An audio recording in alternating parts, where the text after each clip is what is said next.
Guys, pakain tayo ng manok, guys. Kainin natin ang ating manok. Gagawin natin. Itlog. Isa. Guys, nakalimlim na, guys. Ito naman yung tanda. Pakain tayo, guys, ng manok. Ito naman yung kanilang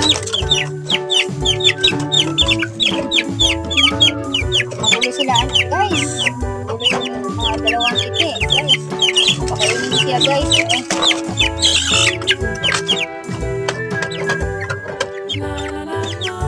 Guys, pakain tayo ng manok, guys.